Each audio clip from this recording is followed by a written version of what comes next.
There comes a time when a man finally grows tired of proving his worth to someone who was never willing to see it. It doesn't happen overnight. It begins slowly, with exhaustion, with the quiet realization that no matter how deeply he tries, no matter how purely he gives, she will only ever see him through the lens of her own limitation. It is a strange awakening, the kind that doesn't come with anger but with clarity. A man can only explain his heart so many times before he learns that understanding is not something you can force out of someone unwilling to listen. So he stops explaining. He stops defending his worth in conversations that were never meant to honor him. He stops chasing validation in places where love is conditional. He withdraws, not to punish, but to preserve. In that silence, something begins to shift. It's not loud. It's not dramatic. It's quiet, disciplined, almost spiritual. The noise of emotional chaos begins to fade, replaced by stillness that feels foreign at first, then freeing. This is where his rebirth starts, not in revenge, but in restraint. He becomes calm but not indifferent, detached but not cold. He begins to realize that walking away doesn't mean losing. It means choosing himself over confusion. The version of him that once begged to be seen starts dissolving, and from that silence a new version begins to rise. The kind of man who no longer explains his intentions because his energy speaks for him. She never saw this version coming. She thought silence would mean defeat. She thought absence would mean regret. But in truth it means evolution. Because while she expects him to crumble without her validation, he is learning to rebuild without her attention. What she doesn't understand is that his silence isn't avoidance. It's alignment. It's the first act of a man reclaiming his direction. A man who has stopped chasing what drains him and started nurturing what grounds him. A man who realizes that peace is not something found in someone else's approval, but something built within his own boundaries. Marcus Aurelius said, "If it is not right, do not do it. If it is not true, do not say it." Those words begin to echo in his mind, reminding him that truth doesn't need convincing. A Stoic man does not beg to be understood. He simply becomes undeniable. His silence becomes his proof. It says without words, "I am done seeking permission to be valuable." And that is where the true transformation begins, not when he finally wins her back, but when he no longer wants to. In that quiet space, the man she underestimated begins to sharpen. He becomes centered, steady, controlled. The same silence she once mocked becomes the foundation of his new strength. The man who once over-explained now speaks little but moves with purpose. His presence no longer pleads. It commands. His energy no longer reaches. It radiates. This is what she never prepared for, not his departure, but his evolution. Because when a man stops chasing her and starts chasing his higher self, he doesn't just walk away, he rises. And once he rises, he never looks back. No one truly feels your presence until they are forced to confront your absence. That's the law of silence, a truth that time always reveals. When a man disappears from the spaces he used to fill, the world doesn't stop immediately. She doesn't notice it at first. The phone doesn't ring. The messages stop coming. But her ego whispers that he'll return. Because he always did. Because he always forgave. Because love, in her mind, was something he'd never stop offering.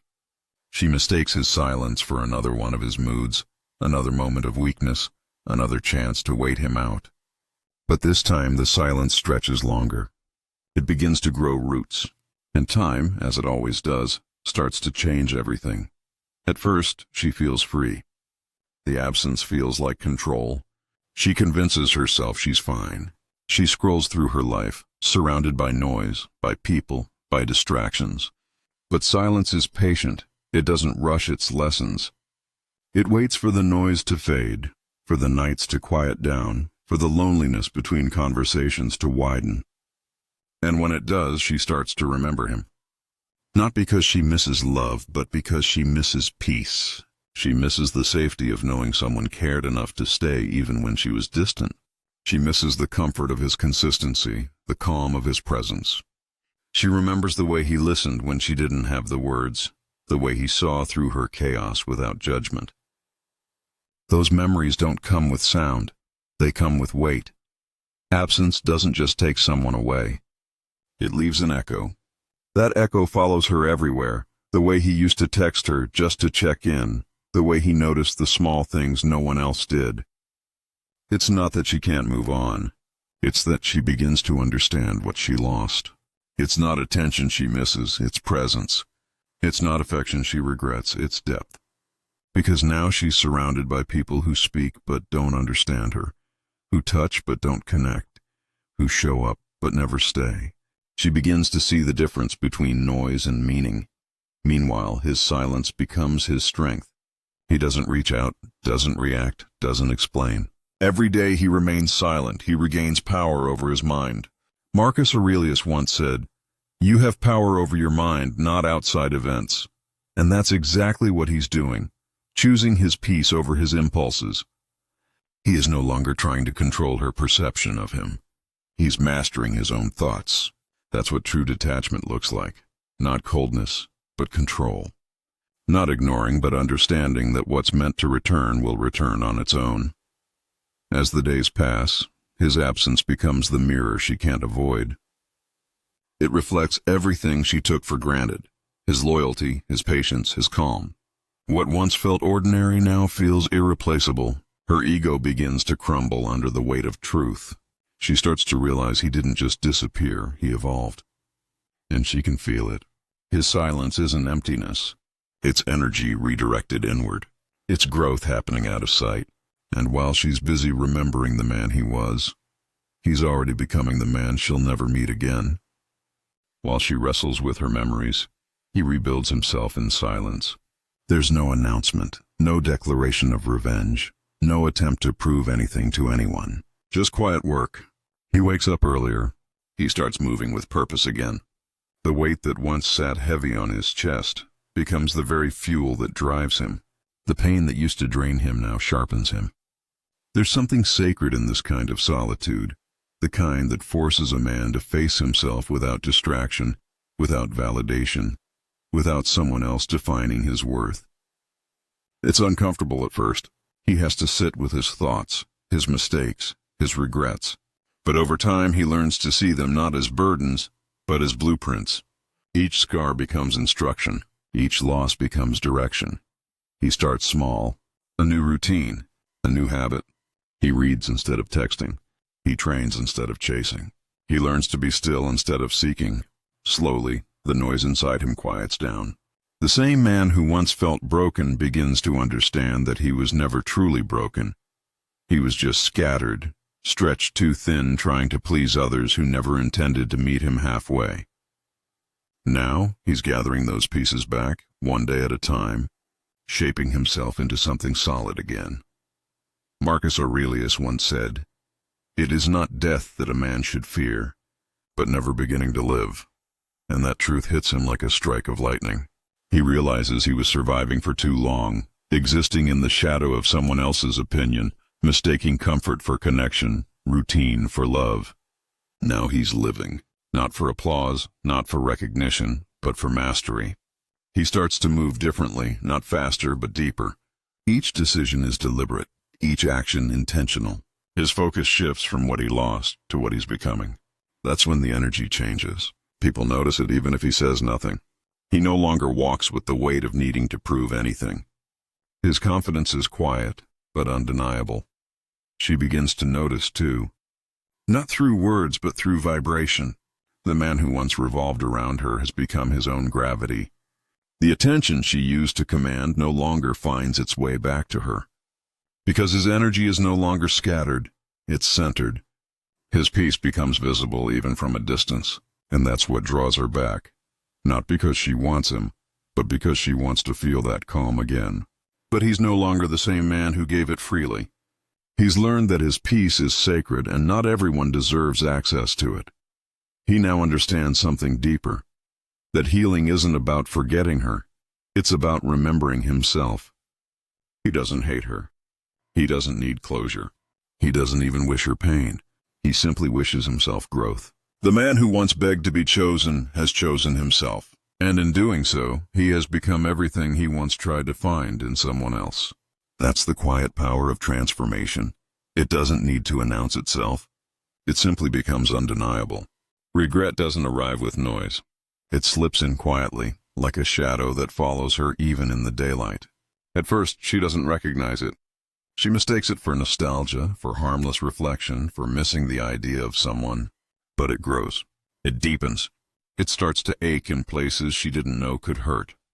It begins in the small moments, the way she scrolls through old messages, the way certain songs suddenly sting, the way she checks his profile and finds nothing new. That emptiness isn't peace, it's distance. The kind of distance that no apology can shorten. She starts to realize that he's not waiting anymore. He's not hoping. He's not even remembering. He's gone, not physically perhaps, but spiritually. He's beyond her reach. The world around her hasn't changed much, but she has. The things that used to excite her now feel shallow. The attention that once made her feel desired now feels empty. Every new conversation feels like a repetition of something old, something meaningless. Because deep down, she knows what she lost wasn't just a man. It was an energy, a presence, a kind of love that came with depth and direction. The kind of love that held her steady when she was chaos. The kind that didn't demand perfection but offered patience. And now when she looks around, she sees how rare that truly was. She replays moments in her mind. The arguments where pride won over peace. The nights she stayed silent when he needed reassurance. The times he tried to understand her, and she pushed him away instead. At the time, she thought she was protecting her independence. But now she understands it wasn't strength. It was fear. Fear of vulnerability. Fear of surrender. Fear of being truly seen. And in trying to protect herself, she destroyed the one person who actually saw her soul. Now that absence has turned into her teacher. And the lesson is brutal. Marcus Aurelius once said, "The soul becomes dyed with the color of its thoughts." Her thoughts are heavy now, painted with regret and longing. She remembers how his calm grounded her storms, how his consistency felt like safety, how his love didn't waver even when she tested it. She used to think that kind of steadiness was boring. Now she sees it was everything. She misses not the man as a person, but the version of herself she was when she was loved by him. The softer, more open version that she buried under pride. She wonders if he ever thinks of her. If he still feels the pull of old memories. But deep down she knows the truth. Men like him don't linger in the past. They rise through it, and that's what hurts most. Not that he's gone, but that he's gone forward. His silence now feels louder than any argument ever did. It doesn't ask for her attention. It reminds her she lost it. She starts to understand that closure doesn't come from a conversation. It comes from realizing the door has been closed too long to reopen. And in that realization, regret finally finds its voice. There comes a point when a man no longer just moves on. He transcends. It's not about forgetting or pretending it never hurt. It's about no longer identifying with the pain. His silence, once mistaken for avoidance, now becomes the language of mastery. He no longer reacts to the world. He responds to it. Every step he takes now is measured, grounded, deliberate. He has learned that peace isn't something he stumbles upon. It's something he builds, moment by moment, through discipline and detachment. The man who once poured his energy into being understood has now turned that same energy inward, into understanding himself. And that right there is the shift she never saw coming. The moment he no longer needs to prove anything to anyone, not even to her. He has become the man who commands his emotions instead of being commanded by them. He's not cold. He's calm. He's not indifferent. He's balanced. He can feel deeply and still walk away quietly. That's strength, the kind that doesn't shout, doesn't post, doesn't seek validation. It just exists. He doesn't chase, doesn't compete, doesn't explain. He lives, he works, he builds. He moves with a kind of confidence that can only come from losing everything and realizing he never needed it to begin with. She sees it now. Not in words, not through messages, but in the way he carries himself. He looks lighter, freer, more certain. The same man who once waited for her to choose him has now chosen his own path, and it shows. He has become untouchable, not because he hides, but because he's healed. His energy no longer revolves around proving his worth. It radiates from self-respect. His silence now holds a presence that no noise can match, and that presence haunts her in ways she can't explain. Because deep down, she knows the man she left behind doesn't exist anymore. The one standing now is the version she wasn't ready for, the version that doesn't need her, the version she can't reach. Marcus Aurelius once said, "The best revenge is to be unlike him who performed the injury." That truth lives in him now. He never became bitter, never became hardened by what happened. He simply evolved. He took the pain and turned it into precision, the heartbreak and turned it into hunger. His silence isn't emptiness, it's control. It's the quiet confidence of someone who knows that not every loss is a tragedy, and not every ending is defeat. Now when she thinks of him, it's not the old him she misses, it's the peace he carried, the depth he offered, the steadiness she can no longer find anywhere else. But that chapter is closed. Her lesson is hers to live with. He has already moved into a new season, one that doesn't revolve around the past, but around purpose. He no longer looks back because there's nothing there for him anymore. He has risen from the ruins of what was, not as a man defined by loss, but as a man refined by it. He doesn't just survive, he ascends, and in that quiet ascension lies his final victory.